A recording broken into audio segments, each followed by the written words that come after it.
It's the new way to network. LinkedIn membership has swelled to an astounding 225 million. Every 2 seconds, someone joins the LinkedIn community. With so many connections made every day, it has become the most powerful social media for business people.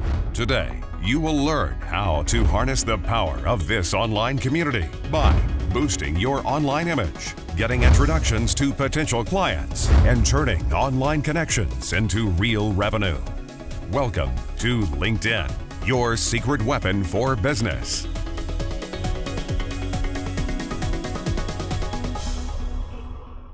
Well, thank you all for being here. I'm just going to do a little introduction and then we'll get to the panel right away.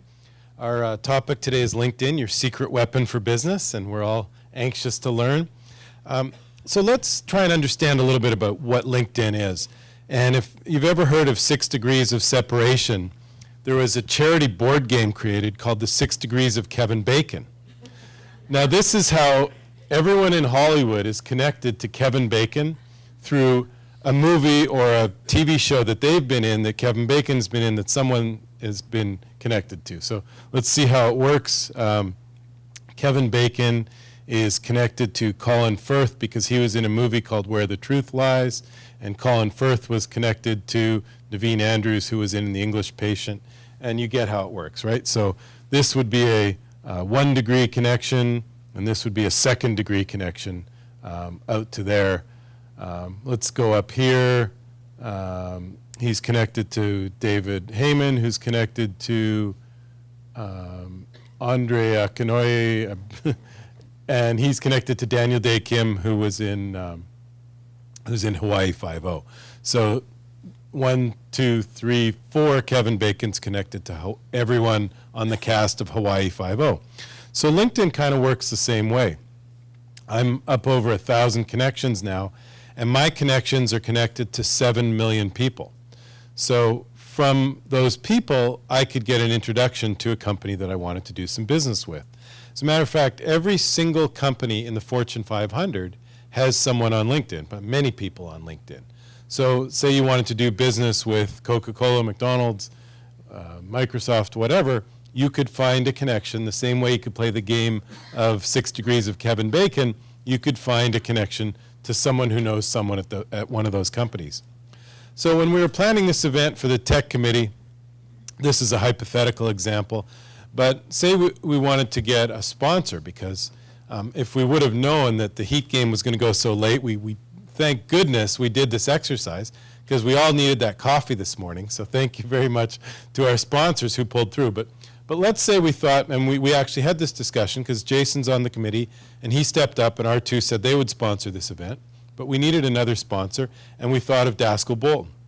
Now, I know Michael really well, and but let's say I didn't, hypothetical case scenario, and I wanted to find someone at Daskell Bolton to make a contact because we thought they'd be a great partner for this event. So on LinkedIn, I searched Daskell Bolton, and it shows me everyone who's a 1st degree connection. Is Grant here? Grant Sadowski? I know Grant. Is anyone from Mosaic Business Solutions? So I could have just called Grant and say, hey, Grant, I see you're connected. You're my 1st degree connection. So I'm a LinkedIn direct connection with Grant. And he's connected to a whole bunch of people at Daskell Bolton. But let's say Timothy's an owner. Let's say I wanted to connect with him. So I just have a look here.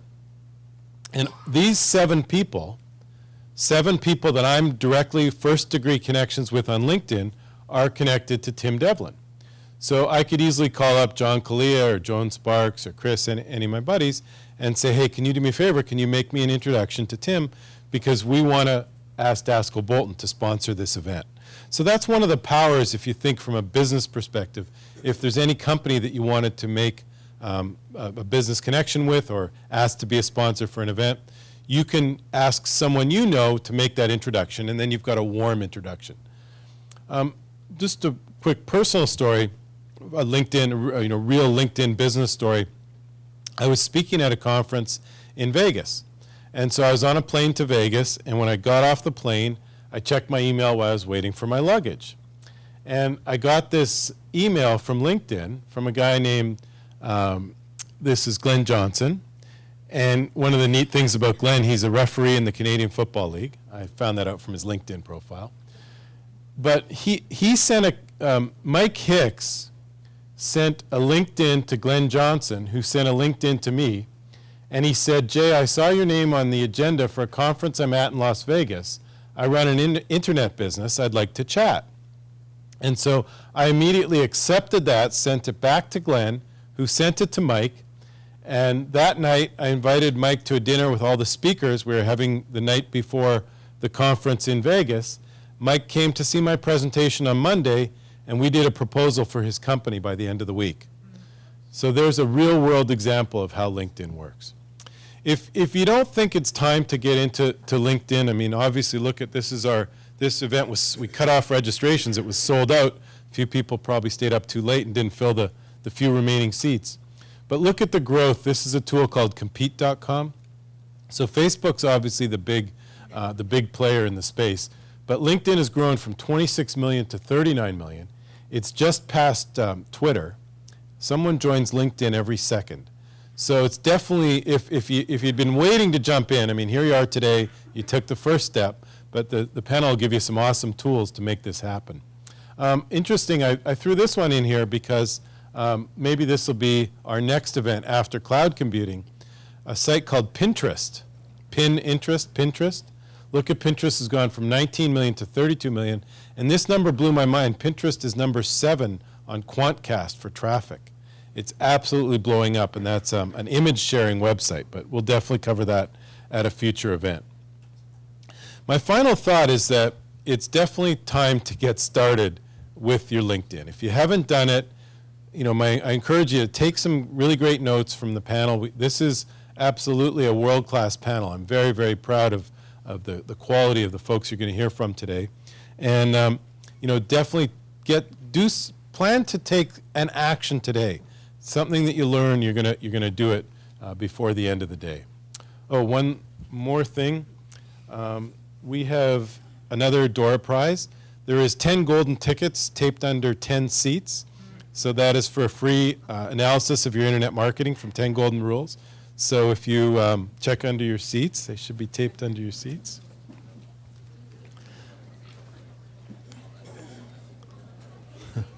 Oh, that doesn't work very well, does it? Okay. There's a golden ticket. Okay, so come see me, or there's Jeff or Paul. Where's Paul? Paul's here, so see me or Jeff or Paul before we leave. Okay, so without further ado, let's get into our secret weapon. And Debbie Weems is our first speaker. She's originally from New England. She's been down in South Florida for 30 years. She spent 7 years with the Palm Beach Zoo, which I thought was awesome. Was a marketing and PR director for Ballet Florida. She is the only person I know who is an independent LinkedIn specialist. She offers coaching on LinkedIn for profile optimization for individuals, corporations, and does a lot of speaking at conferences, and normally very highly paid speaker, so we're very lucky to have her here today. And she has 2 student daughters in college. She's an avid fan of South Florida and believes, like I do, that we live in paradise. So please welcome Debbie Weems.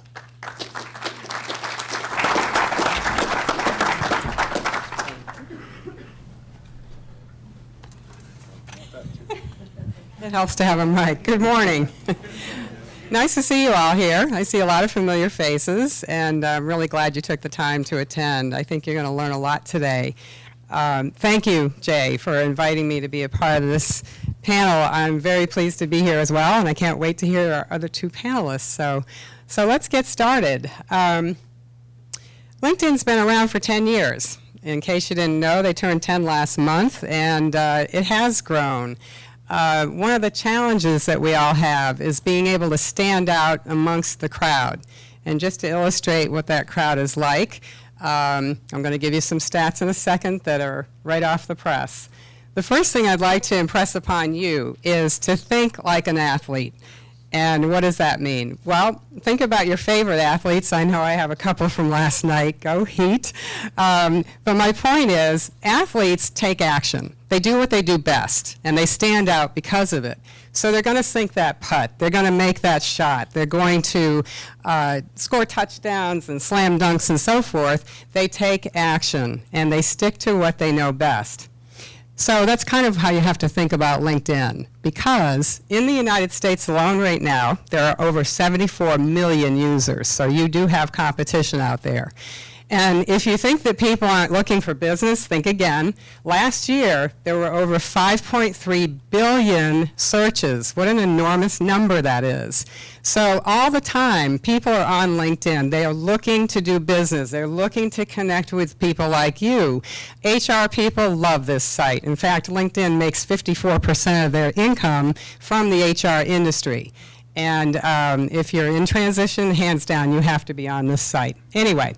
This is why you have to have a standout profile against all the rest. So here's how you can do it.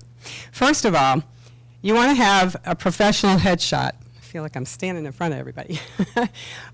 You don't have to go in and have a studio portrait, but that's ideal. If you can swing that, great. iPhones work really well.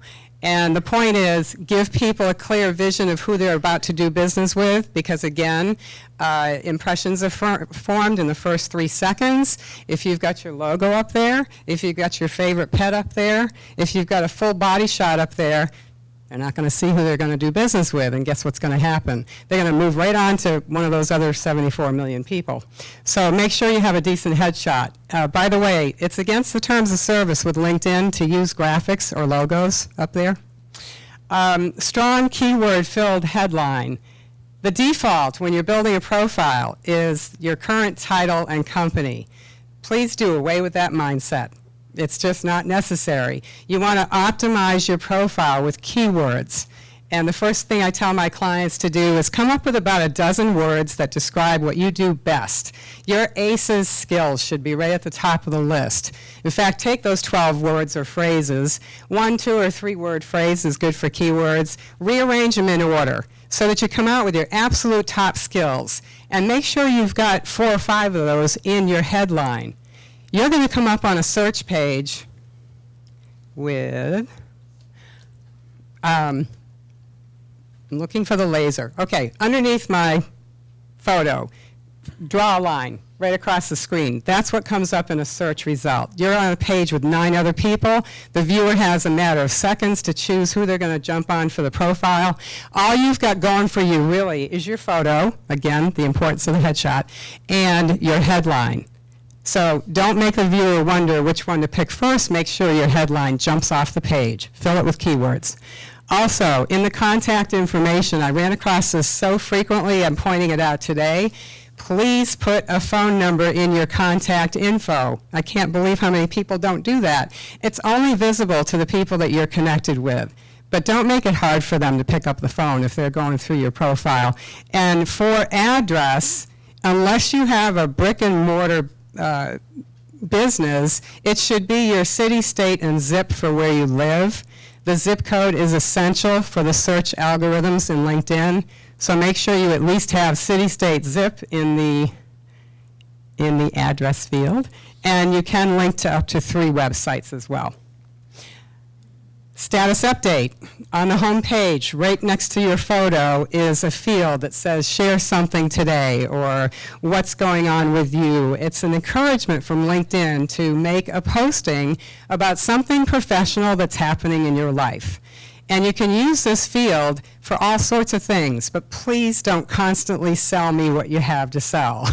It gets very annoying if you have too many postings that are pitching a product or a service.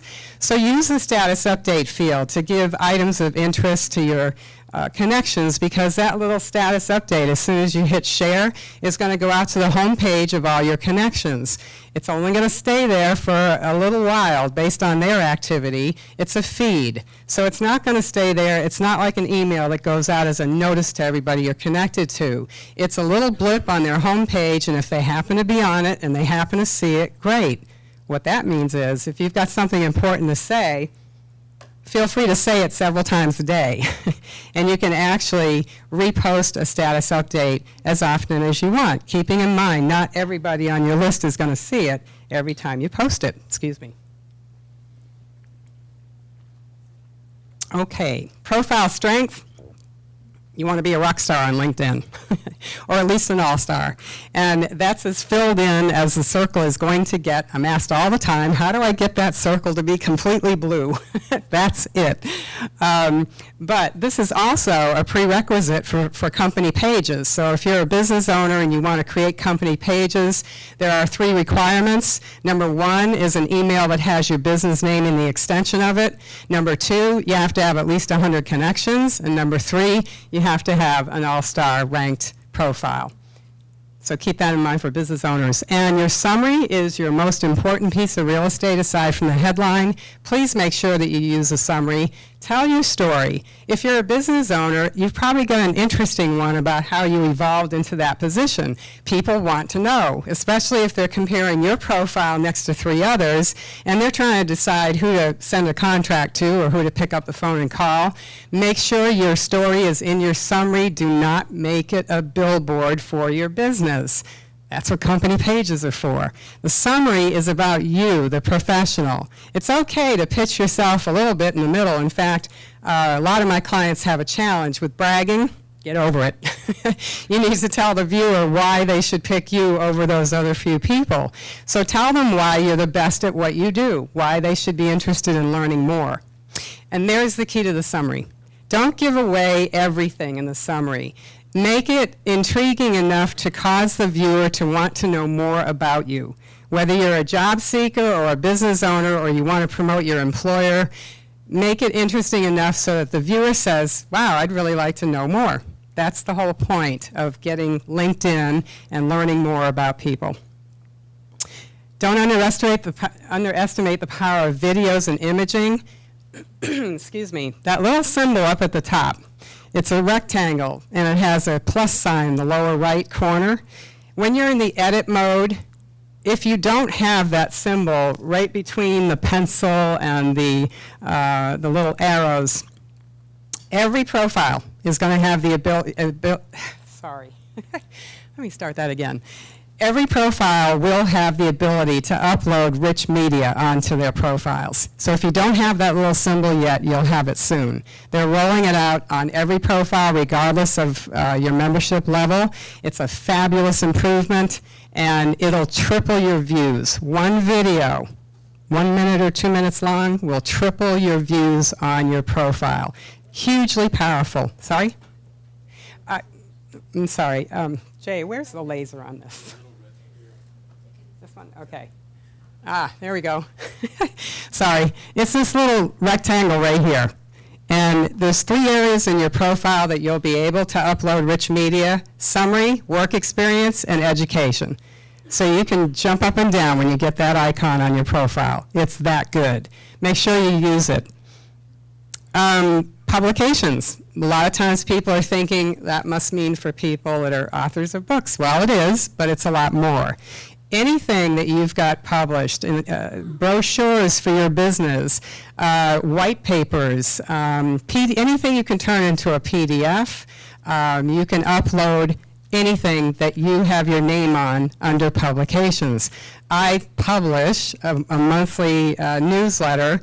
I also, when I do my local workshops, I have my schedule up there on my profile. I put all of that under publications. Skills and expertise. Don't get me going on this one. I wish LinkedIn had left this alone the way it used to be. It used to be a simple listing of all your skills and expertise, what you felt what you were best at, and that was great to see. Now, your connections can come onto your profile and endorse you. And once they do, those skills become a ranking. So even though let's see, all of mine are pretty current. I actually just wiped out a whole line that had 99 plus for fundraising. I have not done fundraising in almost 4 years. But it was a while ago that I created my profile, and it was up there at the top of some of my skills. And once people start endorsing you, it becomes a ranking. So here's the point. The real point I want to make is recommendations are far more weighty, far more important to have on your profile, and I'll get into that in a second. As far as skills and expertise go, the point I want to make is you're allowed to add up to 50. Don't shortchange yourself. This is now part of the search engine optimization algorithms in LinkedIn. That means, for instance, if you're being sought out by an HR person for marketing, and you've got marketing at the top of your list and it has 99 plus or 43 endorsements or whatever the number is, if that is up towards the top of your ranking, you will come up in a better position on that search for that HR person. So it does factor in now into the SEO. So you do have to pay attention to it. So get 50 keywords or skills, phrases into that skills and expertise section. Excuse me. Take advantage of all the possible headers that you can use that apply to your background. And if you volunteered 10 years ago for a known nonprofit, get that into your profile, because that's part of your background. That's part of who you are. It doesn't matter if you're currently involved with these different areas. You can put honors and awards there from your past experience. If it's something that you think is important for people to know, put it on there. Okay, so again, don't shortchange yourself. You want to use as many opportunities as you can to add keywords into your content.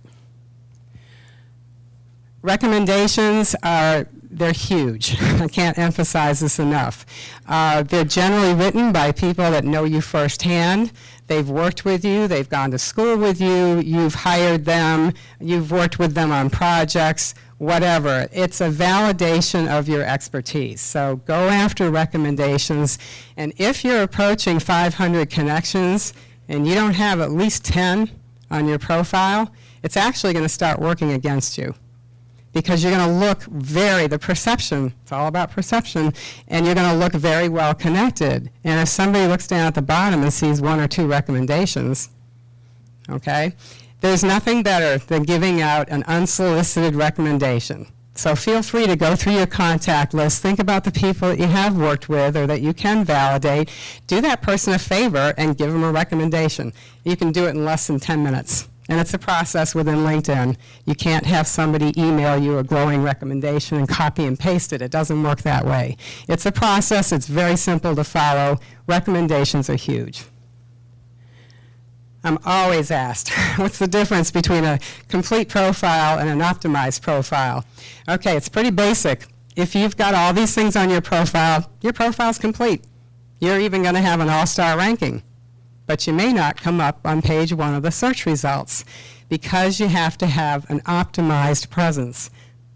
Excuse me. So here's the secret sauce. This is what I get paid the big bucks for, folks, so write this down. If you have keywords in these 5 places, I can guarantee you your positioning in the search results. If somebody plugs in your main keyword, I guarantee you are going to come up in a better place on those results than if you don't have those words in those 5 places.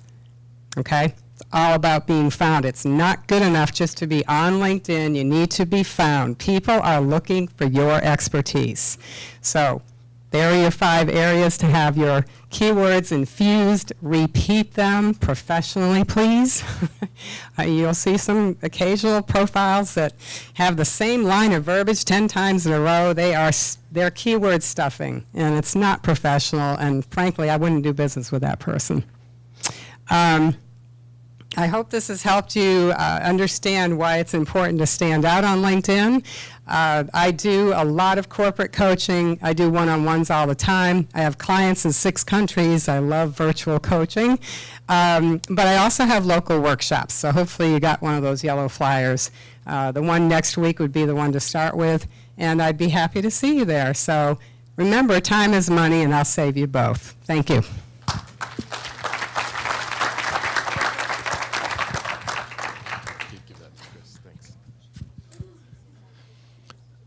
Debbie, that was awesome. And I see these presentations a lot. I've seen 6 or 10 presentations on LinkedIn, but a couple things that stood out for me. Search engine optimization. For our websites, it's adding keywords to our website that we want to be found for. But you can now search engine optimize yourself by adding those top skills as keywords in your professional headline and in the 5 other places, like things I never thought of, in your education, in your skills, in your previous jobs.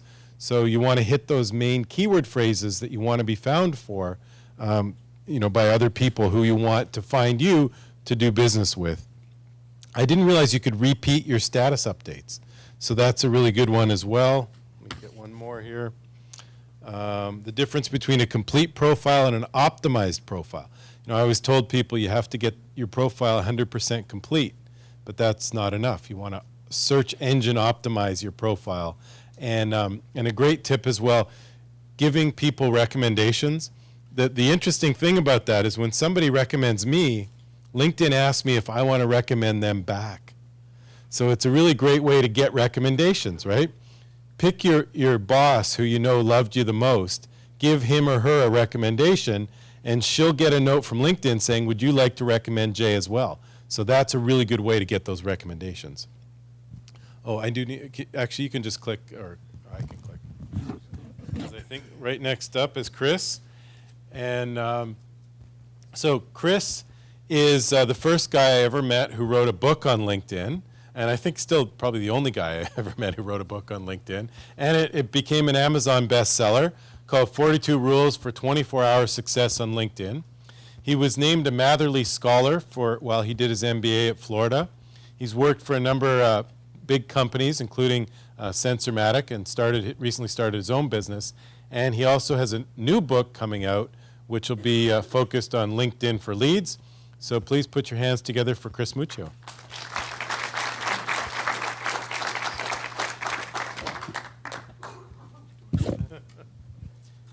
Good morning, everyone. I'd like to thank you all for putting the event together. I'd like to thank the Boca Chamber for inviting me, and Jay, your group, for putting this panel together. What I'd like to chat with you about today is a subset of digital marketing. My background, believe it or not, started in accounting, but the last several years I've focused in digital marketing. Most recently, I've become a HubSpot certified partner. So when I talk about digital marketing, I'm looking at the entire subset of how digital impacts how we generate business. LinkedIn is one vertical within that. And with that, we created a philosophy that we felt that would be powerful to generate results. And that's kind of what I'm going to share with you today. As Jay mentioned, 5 years ago, we were one of the first people to write a book on LinkedIn, and we were lucky enough for that to become an Amazon bestseller. 5 years ago, people just wanted to understand the basics. Today, you have 225 million people out there that want to understand how to generate results, and I think that's why you're all here this morning. How do I generate results? How do I use LinkedIn for leads? And I'm going to jump into that in a minute, but I just want to kind of lay the baseline for my discussion today. LinkedIn, at its core, is a business platform. We use business platforms across a variety of verticals. We have an HR platform, we have an accounting platform, we have CRMs. Now, when we implement those platforms, what do? We start with a strategy, probably put some resources behind it. I'm sure it's integrated into other systems. We put money behind it, and we certainly put time behind it. Now, the interesting thing about success on LinkedIn, LinkedIn's so easy that we jump into this platform and we bypass all of those things that we normally do with other business platforms. So as I jump into the discussion this morning, I want to use that as a backdrop. LinkedIn is a platform. The methodology I'm going to share lines up with the philosophy of leveraging that platform for success. So let me step over here so we could kind of look up. This is the methodology, and it's broken down into 4 quadrants. At the top, you have strategize. These are our goals. The first thing you need to do is strategize. What am I on LinkedIn for? What am I trying to do? Once you got the foundation for your success laid out, now you focus on attract. People need to know where I am and how to connect with me. Once I could attract people, and Debbie hit the nail on the head, I need to engage them properly. You don't want to brag, you don't want to sell. You need to engage. Why? Because when you engage with somebody, you can build a relationship. When you build a relationship, over time, what gets created? Trust. Who do you tend to do business with? People you trust. And that leads to the 4th part, the conversion. So our goals in this methodology are pretty logical, but let's also take a look at the opposite side. Where are our connections? What are they thinking about?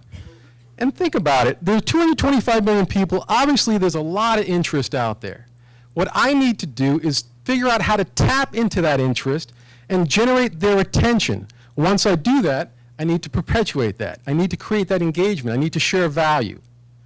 Once I get the value going, I'm able to create the relationship. Why? Because you're coming to listen to Chris or anyone on the panel or anyone else because of what they're sharing. They're not selling, right? And then obviously you're going to create trust. At the bottom of the methodologies, we have tactics. And what I'm going to do is kind of tear these out one at a time and dig into them with you. Yep.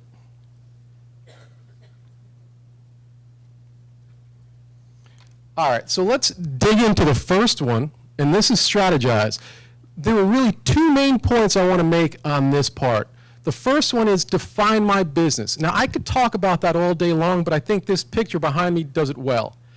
I know where I am right now. I got to define point B. Think of it with this analogy. Let's say I want to go to Orlando. How can I get there? I could fly, I could take a bus, I could drive. I think I can take a train. If I'm in shape, I could probably ride my bicycle, right? So I got 5 different ways to get to Orlando. I'll also know, what are my resources? Do I have the money? Do I have the time? Do I got to get there quickly? Do I have to come back tonight? I'll know what my parameters are for getting to my point B. When we get on LinkedIn, I think a lot of our challenge starts and stops here. We hop on it and we never think about our point B. If I don't know I'm going to Orlando, just sticking with that analogy for a second, how do I know where I'm going? How do I know I'm not going in the circle? How do I know I'm not using the right tools and tactics to get there? So the biggest thing I would advocate is you start by understanding your point, and it's the second point in a line. Where am I going on LinkedIn? What are my business goals? With that, the second one is find my audience. What is one of the greatest challenges right now on social media? Too much noise. LinkedIn is a business platform. We're focused on talking to our target audience, but we don't want to share noise. We want to share items of value. We want them to listen to us. What we need to do is find our audience on LinkedIn. We need to share information they want as they want to hear it and make sure we sustain that over time. The third part, and I'm just going to kind of gloss over this, Debbie did a great job on this, is the profile. Once you have these first two in line, you want to make sure that you're able to exude your brand. Your profile speaks for you 24 hours a day. Make sure your profiles, plural, your public, your personal and your company profiles are all updated. And then obviously be effective in your use of time. So I could talk about this for hours, but I'm just going to share one quick tip with you, and I'm going to build on something Debbie talked about. I like to be efficient in my use of LinkedIn. And when you look at your summary, the top line of LinkedIn gets pulled in many places. I don't know if we're all aware of this, but if I look at my name in Bing, I come up in the Bing bio, and I come up in the, the search link. What line is it pulling? It's pulling the top line from my summary. I could nail 3 birds with one stone if I get the right summary line in place. A, it could pop my summary. B, it shows up in the Bing bio. And C, it shows up in the link that pops up under Bing.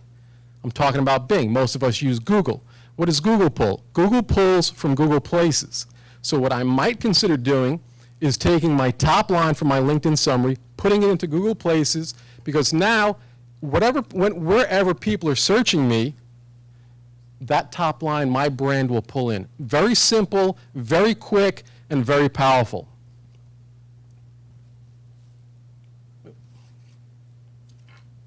Got so many devices up here.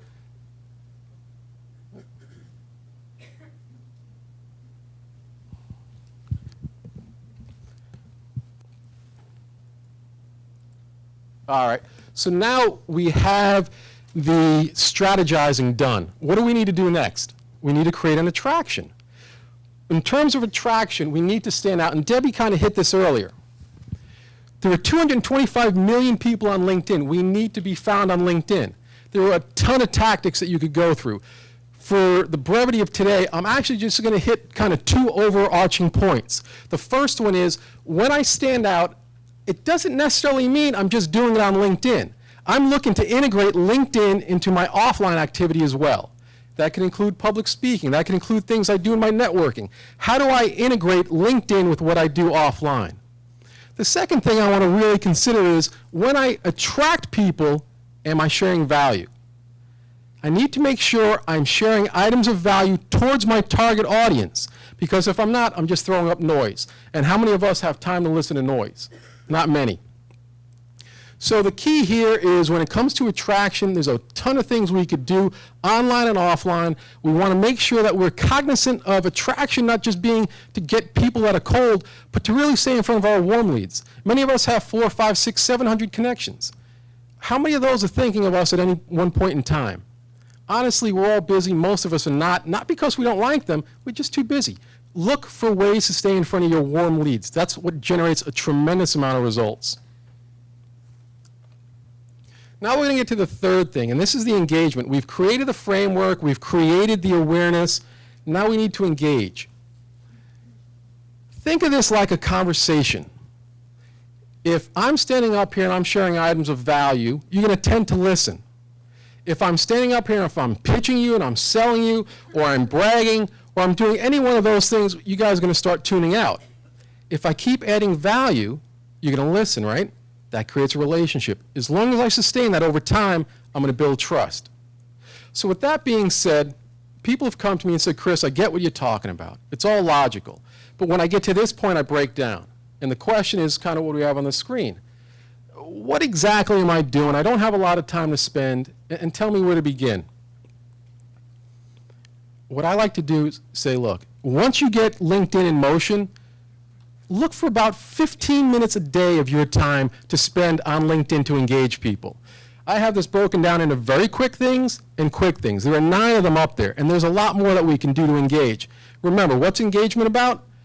Interacting and sharing items of value, not selling and not being irritating. If we look under very quick, and we take a look right here, one thing I think that's very powerful is there's a notification tab on the top right of your home page. It looks like a little flag. Just click on that. You know what's in there? It's telling you who's engaging with you, who liked what you said, who commented on what you did, who viewed your profile. What is the quickest way to build engagement? Leverage on the engaging of what people are already doing with you. Jump on top of that. What else can you do that takes no time? Well, look at your activity stream. And you don't have to do all of these in any one day. What I tend to do is use some of these on some days and some of these on other days. Look at your activity stream. That's what your connections are talking about. Remember, I talked about warm versus cold before. Look for ways to stay in front of your warm leads. Think top of mind. If they've posted something, comment on it. Like it. There's a whole variety of things you can do. Now, I want to show you one quick tip. And this goes back to the in-share button. This is a very powerful example. Let's assume that I'm in healthcare and I'm talking to my target audience of entrepreneurs. And I just saw this article in the Wall Street Journal this morning. What could I do? With one click, I click on the in-share button and this pops up. The first thing I could do in that is actually share that on the activity stream. I could write something in and share that on the activity stream. Second thing, I could share that on Twitter. Third thing, I now could go into all my groups and share that with my groups. Now think of that for a second. If I've built my groups, and I haven't talked about groups, but if I've built my groups out properly with my target audience, I could literally get in front of thousands of people with some thought-provoking issue in seconds. And then the fourth thing I could do, I could send specific invitations to people that are in my network. In under 5 minutes, I could go from being highly focused with my engagement to being to reach thousands of people. A very simple tool, very simple technique. The one caveat I want to put out there, and I use this example specifically, this is the Wall Street Journal. They have a paywall. Consider that when you're sharing information. What do I mean by that? If I have a subscription so I could read the articles on the Wall Street Journal. If I post that article and the people that read it don't have a subscription, they can't get beyond the paywall, there's going to be no value shared there. So just keep that in mind when you're sharing information. Now we've gotten to the fourth point, and this is all about conversions. And the one thing I guess I want to share here is the word conversion is extremely relative. Jay gave a great example of how he got a conversion from being connected through an event when he was out in Vegas. Conversions don't always have to end with, oh, and I just signed a deal and sold $100,000. The best conversions are the ability to marry your strategy with an attraction that created engagement and built a relationship. So when you think about that, that will yield results. And when we talk about the new book in the second edition, and that'll be out in September, by the way, it's all about people that have done this. What have they done? How have they achieved it? And I wanted to share one of those stories today. I don't know if you guys know Des Walsh. Does anyone know Des Walsh? Okay. Des is actually from Australia. The funny thing about Des was he got this idea in his head that he wanted to be more active on LinkedIn. The guy is very active on LinkedIn. So he said, you know, I gave myself a challenge. I wanted to do more over 30 days. And as he started getting into his challenge, he said, this is fun. And he invited some of his friends. And they said, wow, this is fun. We're doing more and more little things on LinkedIn, and we're getting more and more results. He then decided to create a group, and it's called the 30-Day Linking Blitz. And I think he's kicking off another one in June or late this month or early next month. And he built this group of people that have now done the same thing he's doing. And the visual I had when I talked to Des was kind of like Forrest Gump, right? Remember when he was running? All he did was run from one side of the, well, all he did. He ran from one side of the country to the other, and he built this huge following behind him. That's what Des has done. He's built this big following through this group, and that's what his conversion is. He has the engagement and the relationship with this group that is creating his income flow. And there's a variety of ways he's doing this. From he's actually going to be setting out a paid version of this group, and also putting it in different countries. He's now talking about getting this launched in Europe. On top of that, he has LinkedIn coaching. He's selling through these connections. So his conversion wasn't, oh, I signed this contract. His conversion was building this group that built a relationship that led to his other income streams. So I know I'm pretty much out of time. I want to kind of end with an offer for you all. If you go to bit.ly, bit.ly/6-1413, obviously today's date, or linkedin.com/IanChrisMuccio, they both are going to take you to the same place. They're both going to take you to my LinkedIn profile. We talked about engagement today and adding value. What my offer for you guys, for those that want to connect and continue the conversation, I'm going to give a free copy of the slides, and I know they're going to be available through the chamber, but I'm going to give you a free copy of the slides. I wrote a very robust article that was published in the South Florida Business Journal last night. I'll give you a copy of that. And then in July, we are going to be pumping out a ton of content, success stories, excerpts, videos, insights, tips. I think in the new edition of the book, there's over 120 specific tips you could leverage. All that for free. Not asking for anything. I'll be sharing that value. The only thing I want to say is, with the invite, please do not send me a default invite. That's not engaging, number one. But number two, I'm not going to know that you're in the group. Just send me a little note. Say, hey, Chris, I was in the audience, loved what you talked about. Or you don't even need to say that. Just say, Chris, I was in the audience, would like to get the information. And I'd be more than happy to send it to you. So again, thank you for your time. Hope I was able to share some value.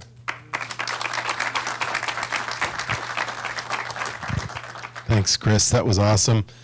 So the notes that I took, so many, but the first thing, strategy, attract, engage, convert, 4 steps. So, what's your strategy? Like, I want to use LinkedIn to build relationships because people do business with people they know and trust. I want to attract, the next step. So how can I attract people? I think I can share value. And as Debbie said, I can update more than once a day. I didn't know that. Number 3, engage. So one of the things that I find really great for engaging people that you want to stay top of mind with, something else Chris told me that made a lot of sense. Whenever you endorse someone, they see it as an update. I even get an email that says people who've endorsed me or recommended me. So that's a great way, if you want to stay top of mind with a hot prospect, just endorse them every couple days, and they'll get that email saying these people have endorsed you, but your name comes to the top of the list. And the 4th one is convert, so turn that into a real-world meeting. The other tip I really liked was the tasks you can do in under 10 minutes. People always tell me they don't have time to do social media. How do you do this? How do you make the time? So a really good strategy for doing that is plan your 10 minutes. So if you put it on your schedule, put it on your calendar. Every Monday, Wednesday, and Friday at 9:30 a.m., I've got 10 minutes for LinkedIn. So you can, in under 10 minutes, you can accomplish a lot of things. Chris gave you 10 tasks. So check who's invited you, check for any updates, check your stream, your LinkedIn news feed, and recognize people, someone who won an award or someone who had a business achievement. Then maybe take 2 minutes or 5 minutes, make a recommendation for one of your previous bosses or coworkers. They'll probably recommend you back. And then do a couple of those endorsements I talked about. It's just one click and LinkedIn sort of feeds you through it. Endorse people in your network and you'll come up top of mind. And that's awesome. Okay. So Charles is up next. Who's got the clicker?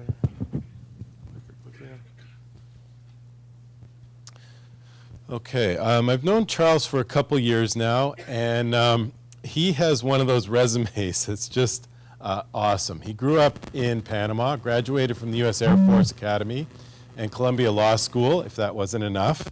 He is a former White House Fellow and best-selling author of 2 leadership books, and one of the books I'm really enjoying, which is the stories from White House Fellows, and it's just a fascinating read. I read about 10 books at a time, so I'm getting through it slowly, Charles. Charles worked for 4 presidents, both Republican and Democrat. It keeps getting better, right? He was the CEO of the fastest growing Hispanic-owned business in the United States, and they sold the business in 2006 when they had over $2 billion in assets. He's the CEO of a company that's a banking and private equity firm that advises businesses in the Hispanic market. Not even on his resume, he runs a group called Tiger 21, which is for high net worth individuals, and they're forming a new group in Miami, so if you know someone or you're one of those people. He's a regular commentator on CNN, and he's appeared on Fox News, Univision, Telemundo as well, and he was profiled by the Huffington Post as being among the top 20 most connected users worldwide of LinkedIn, and has over 1 million Twitter followers. So you know why he's qualified for this panel. Charles, welcome, and thank you for being here.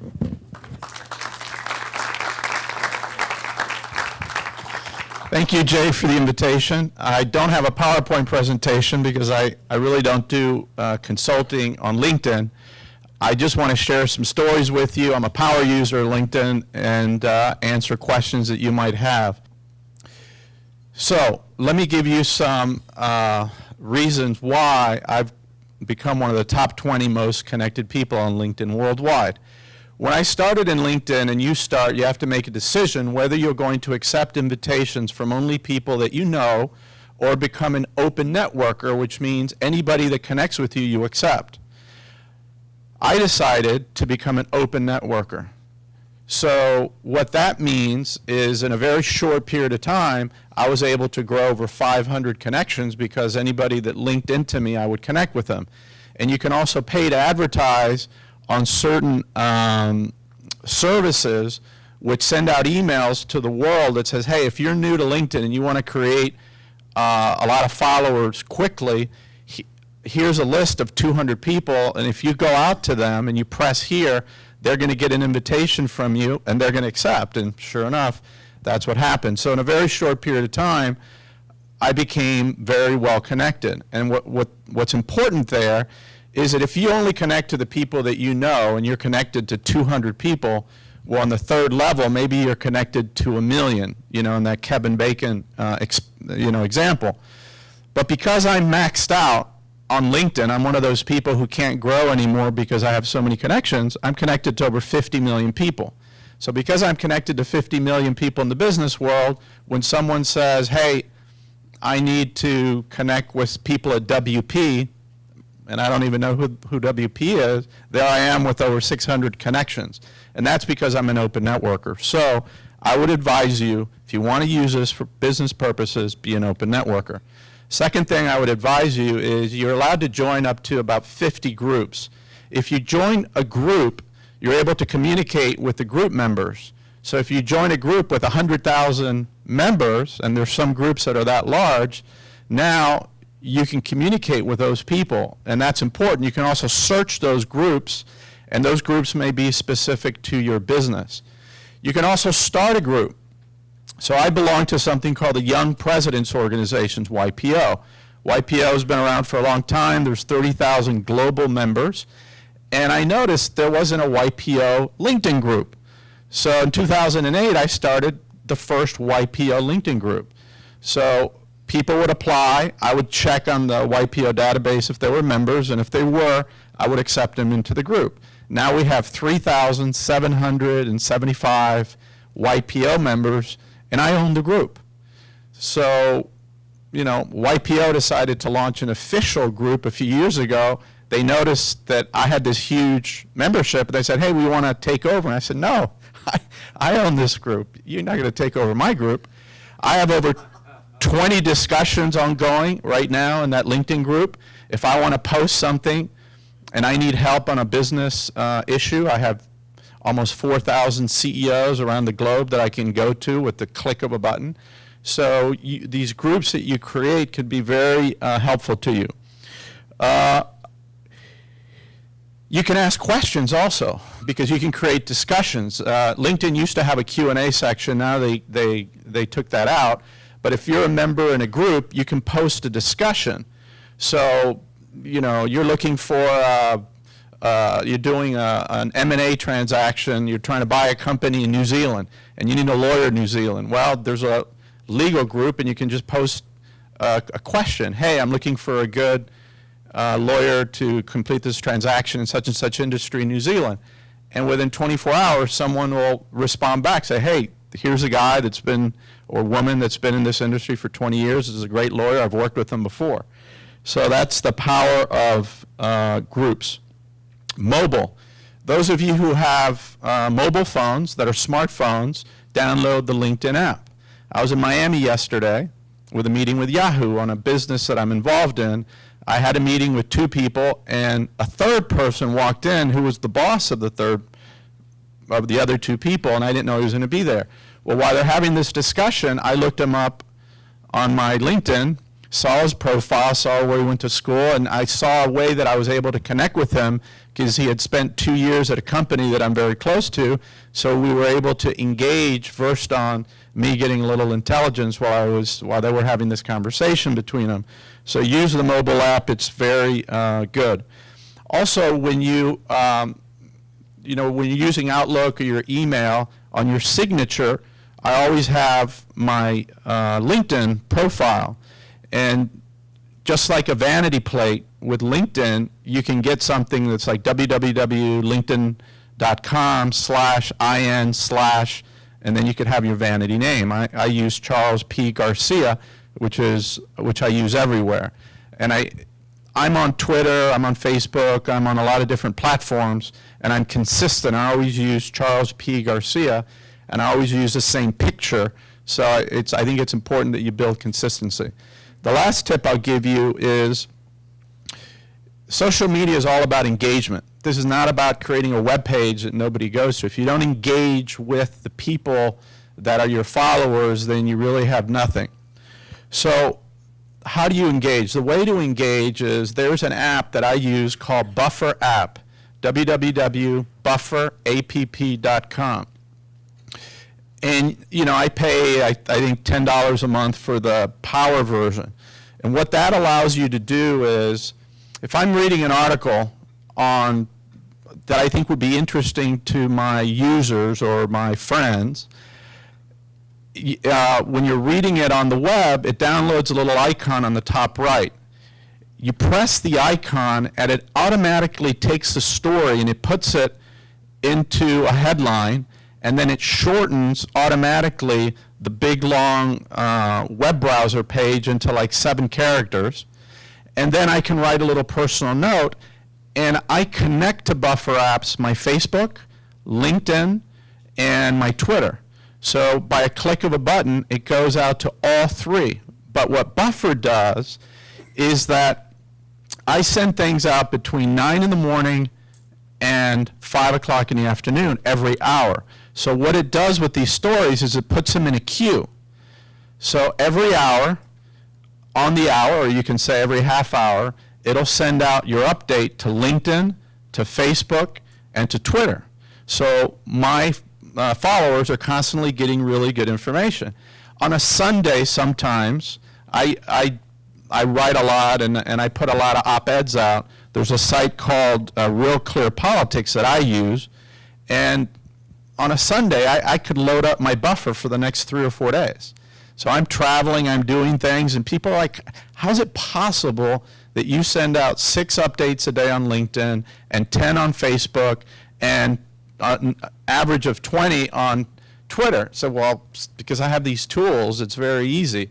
And then it's important that you engage. So when someone engages with you on LinkedIn, on Twitter, on Facebook, it's important that you speak back to them. So they're not just speaking in a vacuum, and that's how you develop your audience. And the last tip I'll give you is I pay $200 a month. I'm a premium user of LinkedIn.